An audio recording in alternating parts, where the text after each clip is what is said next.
So let's talk this flip. Where did this flip come from?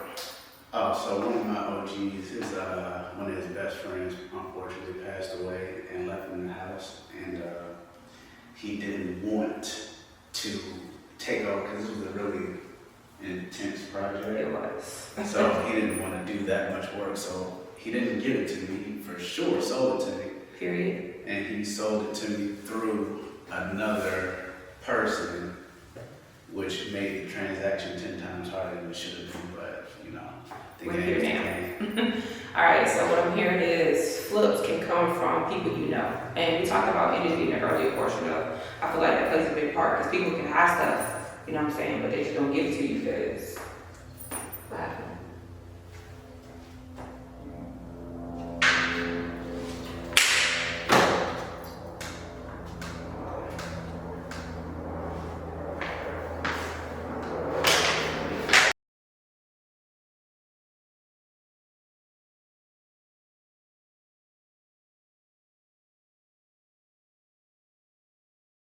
So you mentioned that it was in really bad shape. I feel like, and I'll say when you look like I'm gonna get an answer first, I'm gonna just get to the point first, right? For me, walking in, I felt like I walked into a time machine. Yeah. It had some like old, cool stuff. It was a lot of stuff, but it was very cool. You know, I have some pictures and videos I add later, but it's definitely, I felt like I walked in a time machine. Yeah. So, is this like how did it make you feel? Because from experience, from me knowing you, of seeing you actually, and I'll give Ryan's props here, is that seeing him 5 years ago, was it 5 years ago? About when you had your first flip? Not by yourself. Yeah, 2021. Yep, so seeing you 5 years ago to be a part of the flip and to know who you are and know Ryan's very much just his own type of person, right? To see you being like that to grow here, I know personally of the flips and the investments that you have done. From my perspective, this has been the biggest one to date as far as the way it was. I feel like we've gotten some pretty decent flips. Then, wait, no, Norfolk one was kind of rough. Norfolk was rough. The only one that wasn't rough, it wasn't intense, but it was easy. The one in Suffolk didn't have walls, remember? Oh yeah, that's right. But I feel like that was just putting up walls. putting all up the walls. Frame was done, right. And he got that from eBay as a joke. Yeah, I got it from auction, really. Yes. Me and the guy were bidding, and So let's talk, before we do the project, right? Let's talk bringing me in, because this is, about me. Let's talk about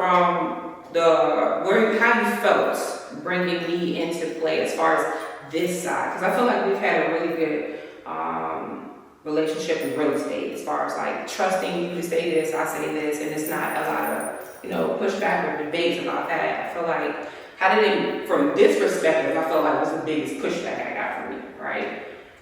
What was your thoughts and how did you feel bringing me into being the project manager? so it was a natural progression. The thing of it is, every business I have, I work in it. I need to understand it. Absolutely. I can't hold you to a standard that I don't know. You can tell me whatever you want to tell me. So the first few flips I did on my own was for me to understand the process. And just like anything else, I took lumps and bruises, but I understand the process now. So for me to be able to hand it off to you, it made me feel a little bit easier for me, because I can say, okay, if there's something that you might miss, I can educate you. Right, absolutely. Yeah. But then it also opens the door for you to do your own flips later, because you'll be familiar with not only, obviously you understand the construction process and the scheduling, but doing draw requests. Yes. Understanding, this invoice came like this, but the draw request form looks like this. I was so confused, y'all. I'm not gonna lie. That was like, what do we do with this? Right? So that was a new part of real estate for me, and that says a lot. 18 years of that being a new part of real estate, I was like, oh, okay. So, and then I pushed you. We need to book an appointment. Like, we gotta get the next one going. Yeah. So, okay. But stuff like that. Not only does it, assist you in what you're doing further, it assists me, because now this is instead of just being a 3 to 4 times a week, X amount of hours thing, you know, I'll check in with you, Right. tell me exactly what's happening.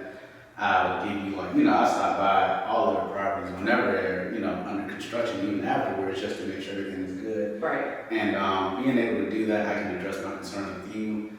And if you hadn't seen it, or you either already have seen it, you communicate it to them. And it Hold takes them to the fire. Because, Right. I don't play by schedule, so I'm very much of a schedule person. very, very much so a time person. Yes. And with that, you know, it actually helps me because if I'm spread too thin, things fall, like anybody, things fall to the wayside. So if I'm spread too thin, what will happen, and this is what happened on a series of flips that I had, the time starts slipping away, right? You know, you wake up Monday, you got 40 things to do. That's 8 things per day that you have to do, and one thing goes wrong or a fire pulls up and, oh God, I gotta go over here and cover this, but oh no, I need to go over here and cover this. Now your 8 things turn into 12. And you lose that time because now, you know, you might have pushed back a visit to your property. You might have a 60-day timeline on a property and it took you, you know, 4 extra days to give your contractor an answer. Right. Or you didn't realize that you're falling behind on the schedule because you didn't have a chance to stop by and hold the contractor accountable for people not working. Right. Right? The only reason we're doing this today is because, you know, there's generally no work on Sunday, so we can be in here alone to do it. But had I come by here on a Tuesday and there's nobody in here and we got a schedule, where is everybody at and why is nobody in here? Right, absolutely. No, I definitely agree. I like that. I like that you have progress to that. Because again, I've seen the first one was very much like, you was just like, I put my money in. And that was crazy, right? I was like, whoa, I didn't know a lot about project management, but what I did know, it didn't have any schedule. So I was like, I'm lost. Help me understand what you're doing, right? So I'm very excited. So, let's see. Well, you see, that was a long project. That shouldn't have been long, but, you know, I was supposed to be putting my money in to be an investor, and then it turned into the contractor and my first broker getting into it, and it turns out that she was right. He was not a good contractor. Okay, don't even go to the question. We don't talk about that. I said what I said. No. There's some bad contractors out here, and they'll take your money with no problem, and then do half-ass work, and then they'll look at you and still want full price. So vet your contractors, and even after you vet them, that's still probably not enough. It's not. So let's talk about that. I won't even on my question list, but since you brought it up, we got to talk about it because again, it's no square business, right? So, y'all, so meeting Ryan in 2021, he has a project going on, and I'm just listening to it, but again, I'm not fully into it. What happened? Man, shout out to my guy Major over at Gourmet Burger Bistro. We were standing outside waiting to go eat when I got the call that they were arguing, and I got a call from both of them at the same time. I remember that. Yeah. I remember you telling me that. Okay, so the previous partner, right, and the contractor, The only partner I've ever had. the only partner he's had in Flip, right, his first and last. So we'll put it there. Not that she was bad, she was great. Yeah, nothing that, it's just that he had to learn about stuff, right? So, because he gonna come down with a part. When I'm ready, we're gonna have this conversation again. But no, so the previous partner and the contractor, they bump heads. So I don't know. I'm only listening and hearing from his perspective, but I'm hearing and it don't make no sense, right? So I'm like, I don't know if it is the person. I don't understand what's happening. And they both have valid points based off his perspective. But I was like, we shouldn't mess with this contractor anymore, right? So from there, he goes and flip his Chaco home and another. I did my rental over. I redid my rental. The one in Virginia Beach. No, you was flipping the one in Norfolk. It was Childhood Home in Norfolk, which was our first listing. He did give us our first listing as a brokerage. So Lucas. Yep. Okay. So fast forward. So he's having this contractor do not one, y'all, but 2 different projects at the same time. I'm just confused on what's happening.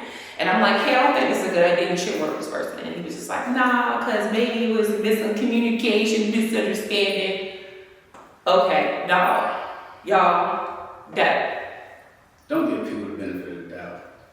That's in this business. It's just black and white. Black and white. Left is left, right is right, up is up, down is down.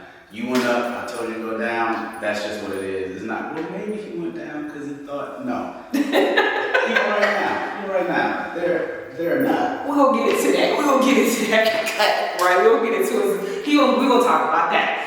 No, so with that said, y'all, vet your contractors, vet them. And I can say the same thing about real estate agents, but I'm going to say that for the me version. But vet the people you work with. Like, not just social media, not just because you're my cousin's cousin. Like, nah, who are you? What kind of business do you do? Can I come see it? Can I look at your work? I've had contractors tell me no. Okay, so what are we talking about? Can't see your work, well, I'm hiring you, right? So yes, that contractor story was crazy. It's the gift that continues to give currently. I manage his properties. Here we are, all right, so let's talk. What would you tell another entrepreneur thinking about flipping that hasn't pulled the trigger? What would your advice be for them? Gotta leave people with some Give a mentor. information. Oh, what like Get a that? mentor. Get somebody that you are comfortable with learning from, that's comfortable with showing you, and have them let you accompany them on a project. So almost kind of like letting Christian be the project manager. Kind of, it's the slowest way of holding somebody's hand into their own project. So that when she is ready, when she does say, I'm ready to pull the trigger, not only, you know what I mean, is she already comfortable asking the questions, she already understands the process. With her coming out of property management, she understands schedules and how to get things done in a timely manner. Contractors. Right, the financing of it, finding the money for it, all that stuff, that's what you'll need your mentor for. And not only that, but if you're not familiar with any kind of real estate, you will need to understand scheduling. You will need to understand what kind of contractor you use. You will need to understand current color trends and things of that nature. So I would say get a mentor that's comfortable, that you're comfortable with learning from, and they're comfortable with teaching you. So leading right into that, because it made me think, when you say get a mentor, my mind is like, a lot of people don't know how to be the mentor, right? I feel like they honestly feel, I gotta hold this to myself because it's mine, right? Mm-hmm. And I feel, in my position and what I do, I teach because I like to and I enjoy teaching. But what I will always say is that when I teach something, I'm usually learning something back, right? So it allows me to be a better broker, a better everything in that space. So I like that you say get a mentor, because I feel like that's not enough of what's happening. Just in the world, people partner, but you got this, I got this, we can get this together. And then that don't have to be the end all, right? We can do this together like you did with your partner, and then you can split and go your own ways and continue to grow that side. So it's okay to share. It's cool, kids, to be like, you know what I'm saying, get that. At the end of the day, it's enough houses out here, right? The whole area is short 50,000 homes. Right, no one person can flip all 50,000 or build all 50,000. Even if your city is short, your city might be short 2,000. One person is not doing it. 10 people probably aren't doing it. And then on top of that, what you create with that mentor is you create a network. I'm awful at teaching. I don't want to be a mentor. So it was easy for me and Christian to do this because I'm comfortable with her and she's comfortable with me. She has a skill set that I don't have, that she brings to this project. So you should also be valuable. Don't just go over there asking somebody to teach you something. You don't bring anything. Absolutely. Please don't. Now, when I said that to the mentors, I definitely meant the people that's being mentored, the mentee, like, don't go over there and be like, yeah, it's not. No, offer something up. See what they need to start there. You don't know what that is.